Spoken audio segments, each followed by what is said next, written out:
అంటే మీరు ఒకసారి ఎమ్మెల్యే చేస్తే ఒక పెన్షన్, ఒకసారి ఎంపీ చేస్తే ఒక పెన్షను, 2 సార్లు ఎమ్మెల్యే చేస్తే ఇంకొక పెన్షను, 3 సార్లు ఎంపీ చేస్తే ఇంకొక పెన్షను.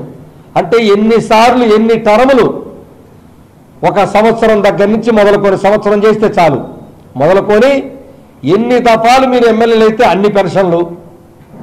మీకెందుకు మరి? అప్పుడు రాష్ట్ర ప్రభుత్వం ప్రజలు అల్లాడిపోరా? ఈ భారతదేశంలో ఉన్నటువంటి ఆ పెన్షన్ విధానం రద్దు చేపిస్తారా? ఆ ఎంపీలకి ఎమ్మెల్యేలకి మొత్తం రద్దు చేసుకుంటారా? లేదు మీరు ఏమైనా డబ్బు లేకుండేటువంటి వాళ్ళ మాలాగా 40 సంవత్సరాలు ఏమైనా పూర్తిగా మా వయసు అయిపోయేంత వరకు సేవ చేసేటువంటి సేవ మీదేమన్నా? మీరు ప్రజాసేవ చేస్తున్నారు కదా, మరి మీరెందుకు పెన్షన్ తీసుకుంటున్నారు?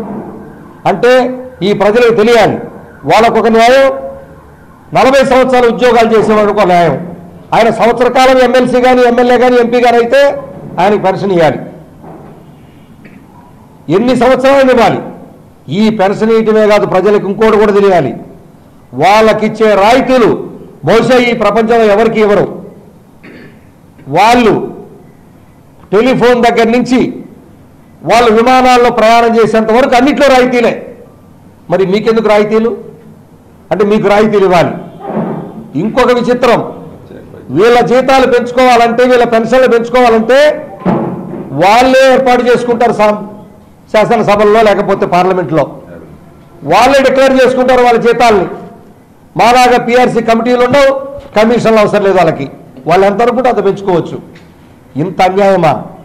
40 సంవత్సరాలు, దాదాపుగా 62 సంవత్సరాల పాటు మా వయసు ఉడికిపోయేంత వరకు మీరిచ్చేటువంటి